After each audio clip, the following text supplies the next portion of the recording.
We all popping. Shalom. Shalom. First and foremost, we give all praises and glory to Yahweh, Ba'ashem, Yahushua, Ba'ashem, Kakadash. and that belongs to the apostles of Jim Ruel. And so once the faithfulness continue doing the work of the Lord. I got the Jim Columbus, Ohio, Dayton Brothers, you know what I'm saying? Lil Willis, about to continue our Bible series. And this one is the Bell and the Dragon. Alright. And it should be pretty simple, pretty short, not too long. So Lil Willing, before we get there, let's get letter of Jeremiah, and you go to verse 3. Now this is because in Bell and the Dragon that's talking about the Persian captivity, but this letter of Jeremiah talking about the Babylonian captivity. But really all the scriptures apply to every captivity. You know what I'm saying? So I just want to read that real quick, and then we get started. You said verse 4? 3. This is letter of Jeremiah, verse 3. So when ye become unto Babylon, ye shall remain there many years, and for a long season, namely 7 generations. And after that, I will bring you away peaceably from thence. Now, that 70-year prophecy, you know what I'm saying? Jake's going to be in there. And also, too, because Bel is, I'm going to read that later, but pretty much that goes into Babylon, too. But anyways, you got it. Verse 4, Now shall ye see in Babylon gods of silver and of gold and of wood borne upon shoulders, which cause the nations to fear. Mm-hmm. Beware therefore that ye in no wise be like to strangers, neither be ye and of them when ye see the multitude before them and behind them, worshiping them. Right. And that's what he was trying to tell Jake. That you're going to be in captivity, you're going to see all these different gods. Just like today, you can be in American captivity. What's with the idols, Jeebus, and here you can worship whatever. So it's all kinds of shit. Even with Benjamin, a lot of their idol, what's that shit called, Rastafarian, a lot of that shit came from Indians, Elam. You know what I'm saying? Yeah. The dreads and shit. Smoking weed, yep. Jake getting into Islam and, all kinds of bullshit. Because we was under Ishmael too in captivity before we was in captivity with the so-called white man. So that's what Jake do. You get close to Esau or these different nations and try to take on that God. But Jeremiah said, hey, don't learn the way of the heathen. Was that Jeremiah 10? And it can also add on to through the spirit, because that's beautiful. Because of course we know Jeremiah was before before the Babylonian captivity, like I said, was warning them. And that letter is the same letter that Daniel, and the 3 holy children read. They knew about that letter. They read that letter. That's why when they were faced with the furnace, etc. It was to bow down before Nebuchadnezzar. When the sign of the timber and all that, was to be played. They did it because they read that letter. Those who didn't bow down to Nebuchadnezzar at that time, they read the letter of Jeremiah. So that just confirms that the Apocrypha was canon. You can go to Bell and the Dragon, first verse. You can just read the whole thing. Shouldn't take too long. All right. This is Bell and the Dragon at the top. And King. Brothers got precepts. Jump in there. But you got it. Bell and the Dragon at the top. And King Astyages was gathered to his fathers, and Cyrus of Persia received his kingdom. And Daniel conversed with the king and was honored above all his friends. Right, so it's this Persian captivity, all right, and keep going because it's doing the same thing, just like because it's gonna say this is the Persian captivity, but it's gonna say that he pretty much ruled over Babylon, and that shows you because the scriptures are in code, just like you read what's your name, Judith, how it said. Artaxerxes III, but he ruled over Babylon. So I'm saying, pretty much like how we do it today. Like we say America, he's a president of America, but technically we call it what? Babylon the Great, or Rome. You know what I'm saying? But you got it, just so Jake don't get confused. But you got it. Verse 3. Now the Babylons had an idol called Bel, and there was spent upon him every day 12 great measures of fine flour, and 40 sheep, and 6 vessels of wine. Right, just real quick, Bel pretty much goes as this large clay and bronze idol representing the chief Babylonian god Marduk, whose name means Lord or Master. Alright. And let me look this up. Let me see if I can get some more information. And if I can add, just for a historical note, King Astyages, like I said, the King Astyages was gathered to his fathers, and Cyrus of Persia received his kingdom. Ultimately that was going into, the Astyages, the king of Media. When you go into the history, you go into Ezra and all that, Cyrus, dethroned, Astyages, which was his grandfather. But they ruled over the province of Babylon, And then Marduk, it says supreme god of the city of Babylon and god of water, magic, and creation. Just to get a little bit of information on him. And show the camera a couple of images of this nigga. You know what I'm saying? You see, Slock is a little blurry, but It's like, what was that you read? You said, Bel represents, what was it? deity of water, magic, and creation. Okay. Right, because when Cyrus dethroned his grandfather, his grandfather Astyages, he put him over, a province of Babylon. Just for a historical note. When I got, mad videos on that history. But, just a reference. When I put some links or, some videos on that history. A while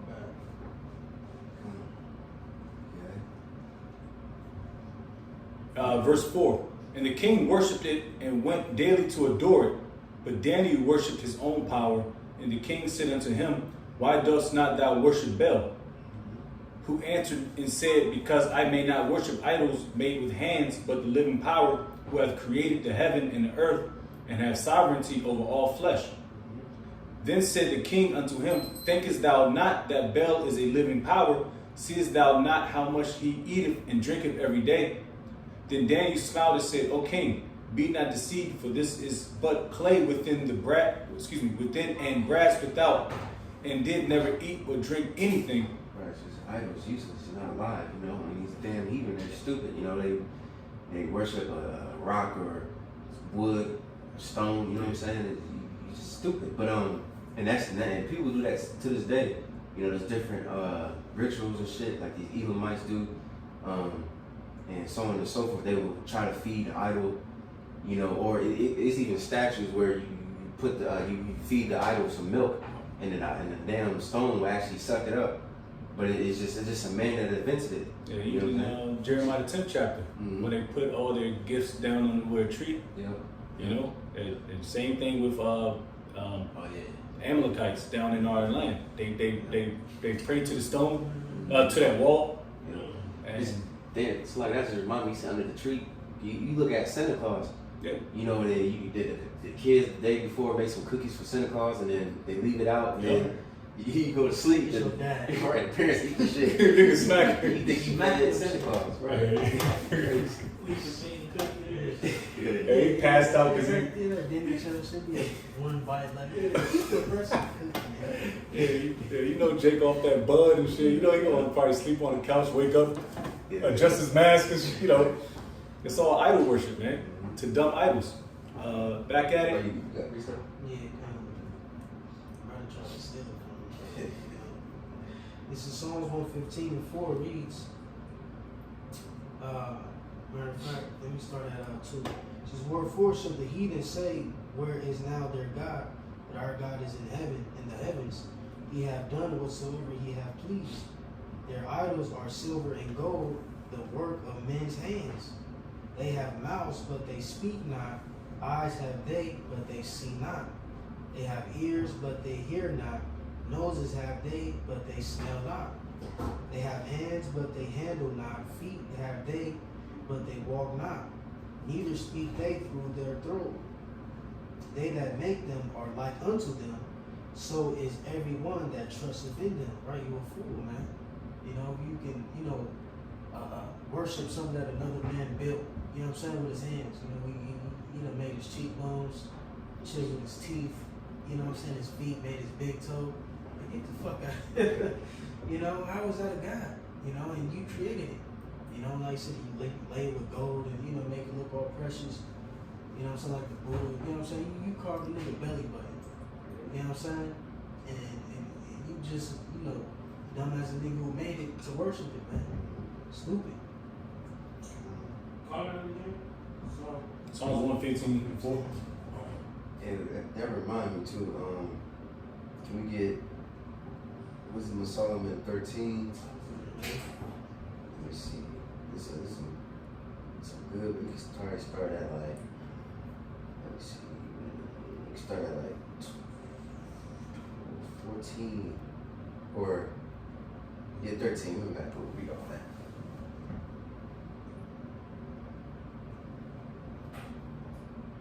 13 what? 13 to 13. This is Wisdom of Solomon, chapter 13 and 13.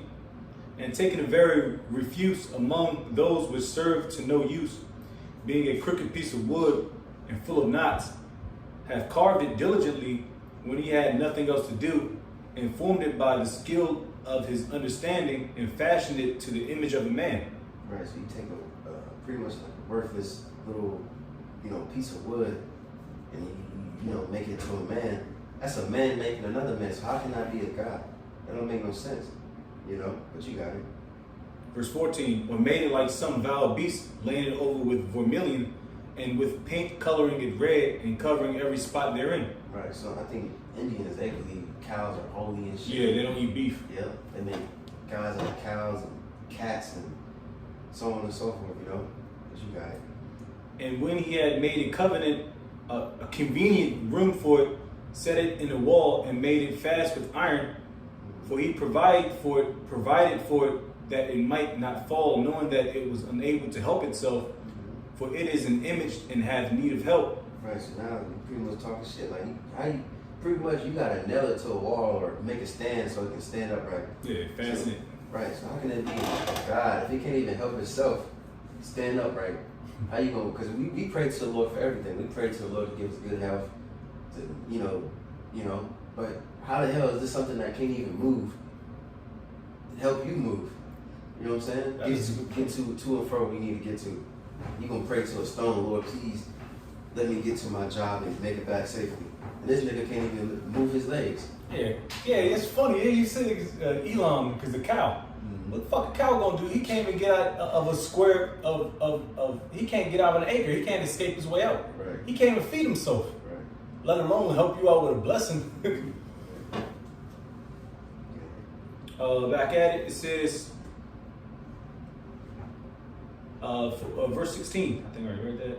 For he provided for it that it might not fall, knowing that it was unable to help itself, for it is an image and hath need of help. Then maketh he prayer for his goods, for his wife and children, and is not ashamed to speak to that which hath no life. Right, you should be ashamed of yourself. You really praying to a cross. Even niggas Christians praying to a cross.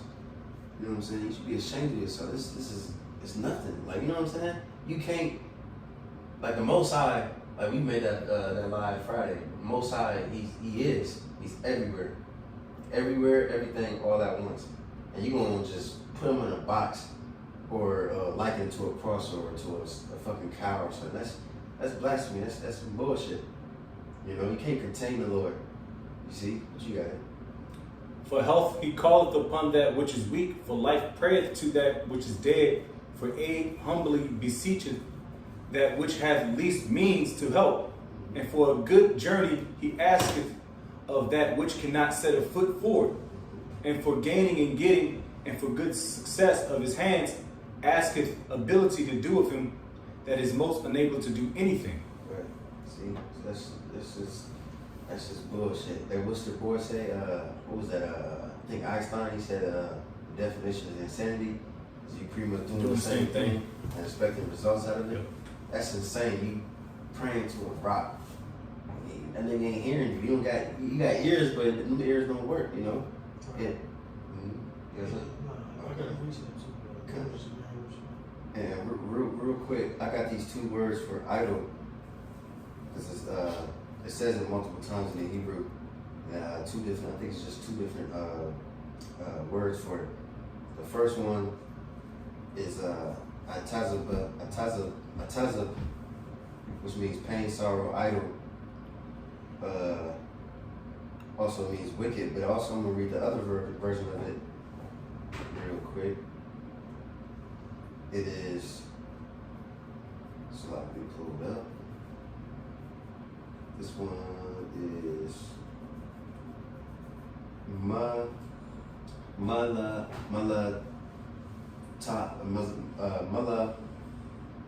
taza. So I can pronounce that's a big ass Hebrew word right there. But pretty much it goes into a horrid thing or horrible thing. You know what I'm saying? So an idol is a horrible thing. It says an abominable object of idol. Alright? That was it. I just wanted to get that real quick. What you got? Real quick. This is Habakkuk 2. And I'm going to start at 19. Well, no, I'm going to start at 18. In the NLT, it says, what good is an idol carved by man or a cast image that deceives you? How foolish to trust in your own creation, a God that can't even talk. What sorrow awaits you who say to wooden idols, wake up and save us. To speechless stones or speechless stone images, you say, rise up and teach us. Can an idol tell you what to do? They may be overlaid with gold and silver, but they are lifeless inside. Right, it's just elements. You know, you take concrete, you know, with rocks and chisel them out and all that, pour gold over them, you know what I'm saying? Like, damn, man, you done framed, you done carved the buttocks, you know what I'm saying? And all types of shit. Make it make sense, man. It's like I said, it's foolish, man. Again, it says, what sorrow awaits you who say to wooden idols, wake up and save us. To speechless stone images, you say, rise up and teach us, right? Even for you Christians, man. They got the cross, you know what I'm saying? Which is an idol, you know, the Jesus piece. They look at it and really have hope in it. Raise it to the sky, you know, all that shit. You know, they show you in movies, a priest, he got the cross and he hold it, trying to scare the demon away and all that. Come on, man. Like I said, what sort of weight you, man? Because y'all gonna find out that ultimately all that shit is bogus, man.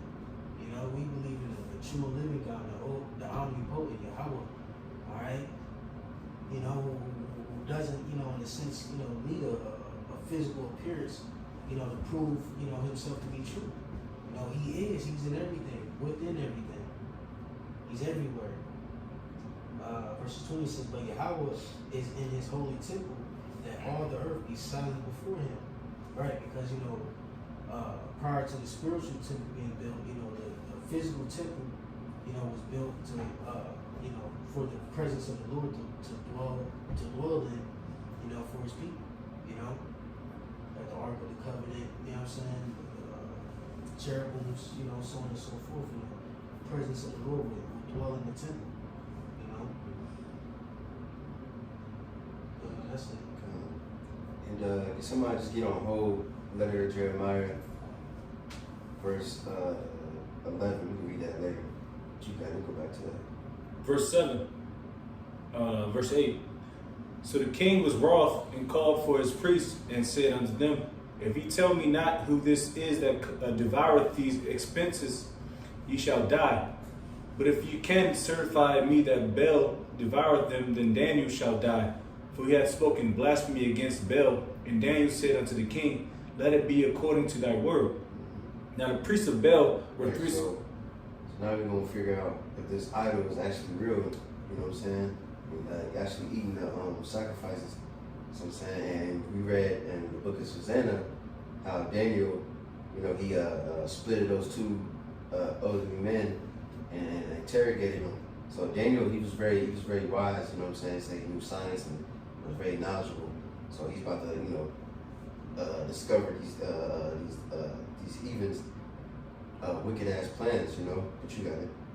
Verse 10. Now the priests of Baal were 70, beside their wives and children, and the king went with Daniel into the temple of Baal. So Baal's priests said, Lo, we go out, but thou, O king, set on the meat, and make ready the wine, and shut the door fast, and seal it with thine own signet. And tomorrow, when thou comest in, if thou findest not the Baal hath eaten up all, we will suffer death. Or else Daniel that speaketh falsely against us. And they little regarded, for under the table they had made a privy entrance, whereby they entered in continually and consumed those things. Right, so they was overconfident. They was proud because they was like, well, shit, you don't even need to open the seal. We just go to the little secret entrance, go do our thing, and they wasn't worried. But A little secret door and shit. Right. Smack. Smack. You got it. So when they were gone forth, the king set meats before Baal, and Daniel had commanded his servants to bring ashes, and those they strewed throughout all the temple in the presence of the king alone. Then went they out and shut the door and sealed it with the king's signet, and so departed.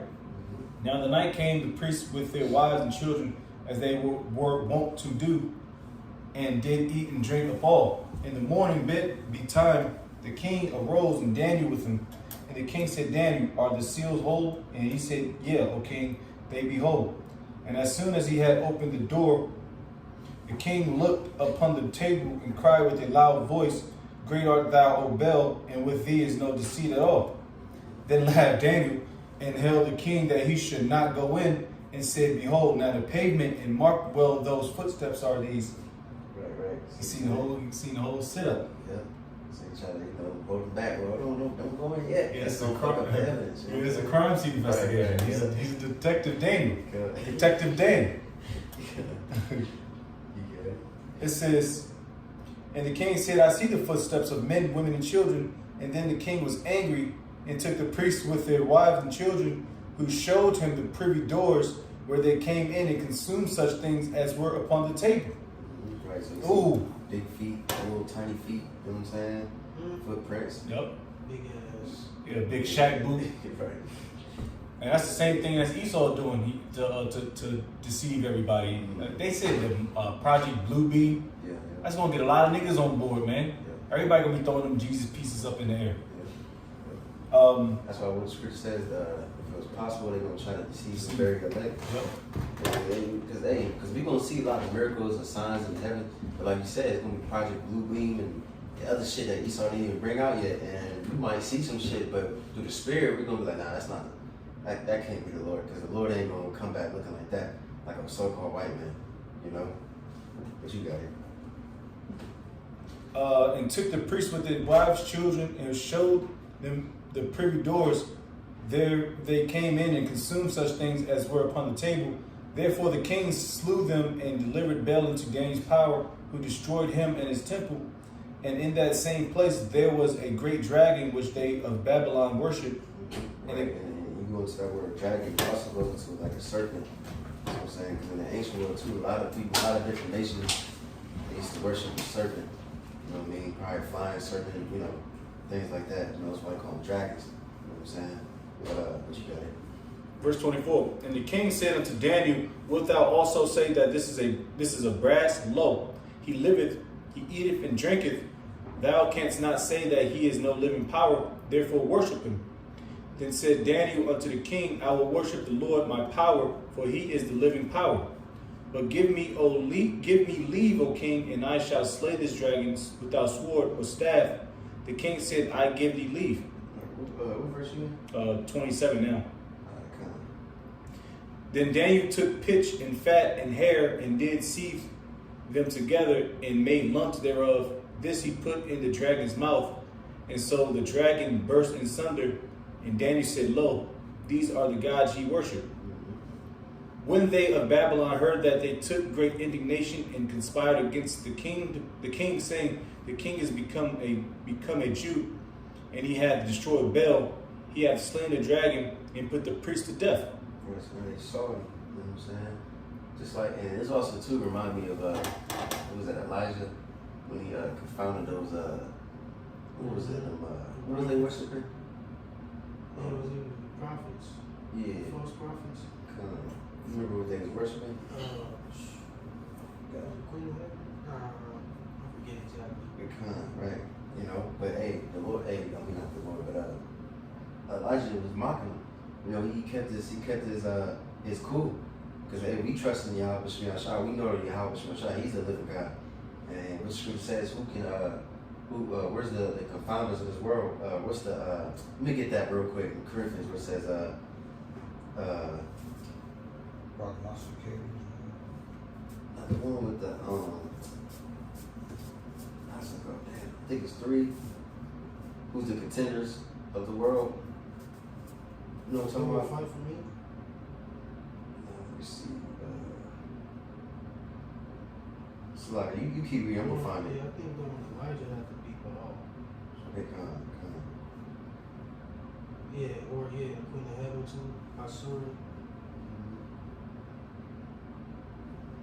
Verse 28. When they of Babylon heard that, they took great indignation and conspired against the king, saying, the king has become a Jew, and he hath destroyed Bel, and hath slain the dragon, and he put priests to death. So they came to the king and said, deliver us, Daniel, or else we will destroy thee and thine house.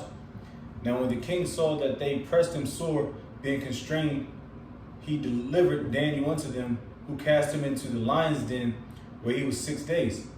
And in the den there were 7 lions, and they had given them every day to Right. 2 carcasses. So like real quick, let me read this real quick. 1 Corinthians 1, I'm gonna start at 27, because we mainly read this for guys that would come up against us. You know, we gotta argue with them, things like that. But hey, when you think about it, when we out there on highways and byways, and we teaching people, or somebody like Vocab Malone, we going against their idols. You know what I'm saying? And we pretty much disproving them. Alright, but 1 Corinthians 1:27, but God chosen the foolish things of the world to confound the wise, and God has chosen the weak things of the world to confound the things that are mighty, and base things of the world and things which are despised have God chosen, yea, and the things that are not, to be the things that are. Right. And Slack, that's not the one I want. I'm gonna skip up to verse 19 or 18. Where is the wise? This is the one I wanted. Where is the wise? Where is the scribe? Where is the disputer of this world? Have not God made foolish the wisdom of this world? So right, so we got confidence. We ain't gonna sweat. If somebody come out and go, well, I believe Allah is the best God over your God. And, hey, because we can disprove them easy. We just bring out the prophecies. You know what I'm saying? These people got nothing to say against us. You know? But you got it. That's actually the biggest cut is just jump straight into prophecy. Let's get busy, you know? Mm-hmm. Then they confound, they saw it every time. They out there, you know, through the spirit, probably out shot, we undefeated. Every time they got nothing to say. They can't really say nothing. You know what I'm saying? But you got it. Back at the latter end of 32. And the 2 sheep which then were not given to them to the intent that they might devour Daniel. Now there was in Jewry a prophet called Habakkuk, who had made pottage and had broken bread in a bowl and was going into the field for to bring it to the reapers. But the angel of the Lord said unto Habakkuk, go carry the dinner that thou hast into Babylon unto Daniel, who is in the lion's den. And Habakkuk said, Lord, I never saw Babylon, neither do I know where the den is. Then the angel of the Lord took him by the crown and bare him by the hair of his head, and through the vehemency of his spirit set him in Babylon over the den. Right, so you got Prophet Habakkuk, you know, the Lord, the Lord, but the angel grabbed him by his, his crown of his head, probably had like a fro, you know what I'm saying? Mm-hmm. And then when you go into that word vehemency, the etymology of it goes into vehicle. So he pretty much teleported him, through way of chariot and brought him down to Daniel so he can feed him. That's what I'm saying. But you got it. It says, and Daniel said, thou hast remembered me. Verse 37. And Habakkuk cried, saying, O Daniel, take the dinner which the Most High hath sent thee. And Daniel said, thou hast remembered me, O power, neither hast thou forsaken them that seek thee and love thee. That's fly. So Daniel rose and did eat, and the angel of the Lord set Habakkuk in his own place. And again, immediately, upon the seventh day, the king went to bewail Daniel. And when he came to the den, he looked in, and behold, Daniel was sitting. It was that if you read the book of Daniel, Yeah. there's been, two different times, but when he was in the one in the book of Daniel, it says I think it says the Lord shut the mouth of lions, or that might be written in Hebrew, so I forgot where it's written, but the Lord shut the mouth of the lions, even though that they starved the lions to try to get the, because if really that was a regular person, the lions would have just immediately jumped on them. You know what I'm saying? But you got it. Yep. And then cried the king with a loud voice, saying, Great art, Lord, thy power of Daniel, and there is none other beside thee. And he drew him out and cast those that were the cause of his destruction into the den, and they were devoured in a moment before his face. And that just, if you don't believe that, then what else does the Lord have to prove to you? Right. I mean, they were heathen, but stories and words they float about, word to mouth, man. Just like Egypt, how we was she was a harlot when it was Leaving Jericho. Yeah, Rahab, yeah, that was word of mouth, man. But Yeah, she was scared. They heard the fame. They was like, damn, I heard y'all got delivered from Egypt. That fear of the Lord was on them. Mm-hmm. And that day is coming back again. The Lord is about to really start showing himself and start showing that through the Spirit that we're right. They're gonna be like, oh, these are the Israelites. Their God is Yahweh, and Allah and Jebus and all the other bullshit guys. That shit is no effect. That's play. Mm-hmm. And somebody got that letter of Jeremiah. Which verse you say it be? We see, I think verse. What is it? You said 11? That's what you said, right? Yeah, come, yeah.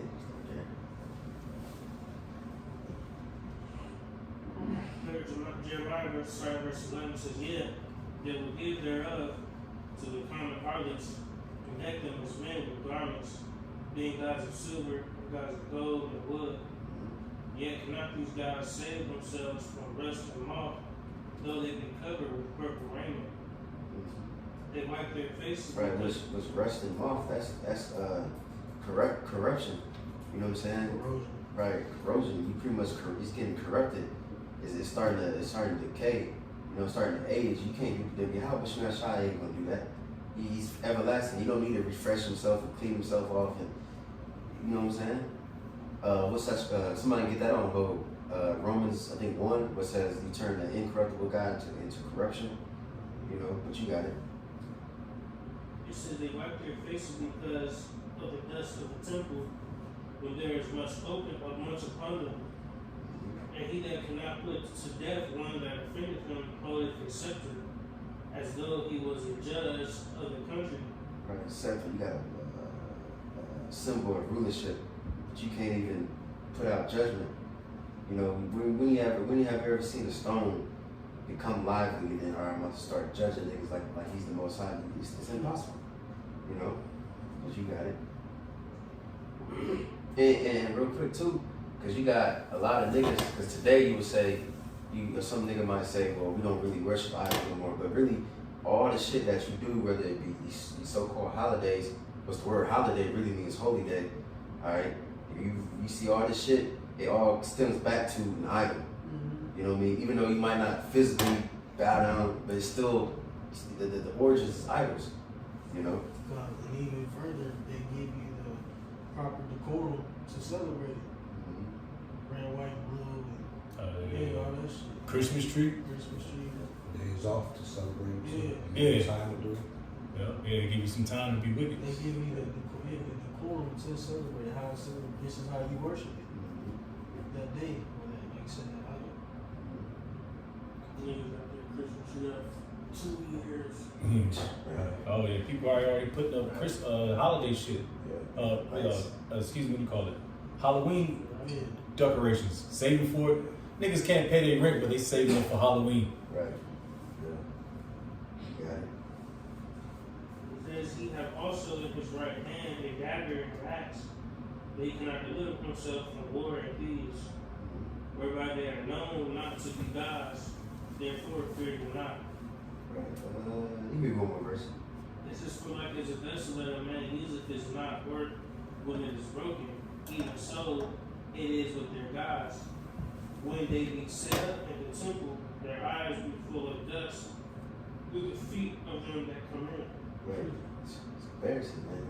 You gotta wipe the dust off. How you gonna wipe the dust off your own God? That's crazy. Some furniture polish. Right. Yeah. That shit works everywhere. You put WD for your knees, brothers for your head. Worked out. Yeah, singing a song from the Wiz. Slide some home to me. True. What you got? Someone got that Romans? Yeah. And after that, you got to bring out. Oh, you got it. So Romans 1 and let's see, I'm sorry, that 21 says, because that when they knew the Most High, they glorified him not as the Most High, neither were thankful, but became vain in their imaginations, and their foolish heart was darkened. Perfecting themselves to be wise, they became fools, and changed the glory of the uncorruptible God into an image made like to corruptible man, and to birds and four-footed beasts and creeping things. Right, so you turn uncorruptible God. That's why the Lord said what? Don't make no idols. Don't make an image of me. You know what I'm saying? Because the Most High, he can't be corrupted. He ain't gonna dust ain't gonna be all over him. He ain't gonna be what's that shit called, rusted and all that shit. So why would you do that to him? You know, and make him an image and say this is God? No, that's really an insult. You know what I mean? But you got it. I think it's more. Wherefore the Most High also gave them up to uncleanness through the lust of their own hearts, to dishonor their own bodies between themselves. Right, and then also too, a lot of these different rituals with different gods can go into like homosexuality and different things like that, wearing women clothing and the women wearing the armor of men. You know what I'm saying? And it's because when you worship a different God, it's always going to be linked to some type of ritual. You know what I'm saying? Something you got to do. You know, killing your child off. Even Planned Parenthood, a lot of the buildings are built like a fucking like the Tower of Babel, and pretty much sacrificing to demons and devils. Yeah. But you got it. There's one more. Verse 26, verse 25, it says, "We change the truth of the Most High to a lie, and worship and serve the creature more than the Creator, who was blessed forever. Amen." Right, so you can't do that, man. You gotta worship the Creator, not the creature. You know, whatever it may be. Some people's idols might be a damn woman, or shit. You see that when you so-called marry a woman, what you do? You gotta bow down to her. Yeah, will he marry you? You gotta ask this bitch. Hell no, you supposed to ask the husband, the father. Or if he's dead, ask the brother or something. Right.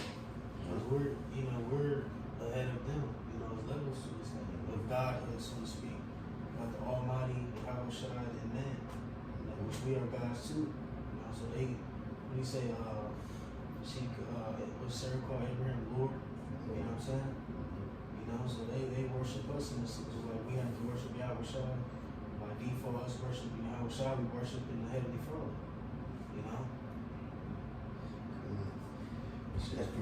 I got one precept. The last few verses of Bell and the Dragon, when probably Danny probably was at a little low moment. Big ass lines around. I know, you know what I mean, Jake. Yeah, we knees be buckling. This is Psalms 139. I'm gonna start at 7. It says, "Whither shall I go from thy spirit, or whither shall I flee from thy presence? If I ascend up into heaven, thou art there. If I make my bed in hell, behold, thou art there. If I take the wings of the morning and dwell in the uttermost parts of the sea, even there shall thy hand lead me, and thy right hand shall hold me." So the Heavenly Father is always going to be there. You might not think that because you're at your lowest point, but the Lord Yahweh Shemashah is that MVP, man. He's going to come in clutch. When you think you in that slump, brother's been in the stupor before. You're going to be in the stupor a few more times, man. But Yahweh Shema is always going to be there for his men, you know? That was the second time in the lion's den. You know, once in Babylon and that time in the Medo-Persian Empire. So, you know, you caught him again, you're hungry, you know, you in sleep, so you catch a lot of, what's that word I'm looking for? Not delusions, but even delusions, hallucinations and shit, you know? You fighting that. Those are demons too. But that's all I got. Anything else? So yeah, Lord willing, hopefully that was edifying. We give all praises and glory to Yahweh, Ba'ashem, Yahushua, Ba'ashem, Kakodash. that honest apostle GMS Ruel, shows us the faithfulness concerning the work of the Lord. That will say shalom. Shalom. Baba Bo.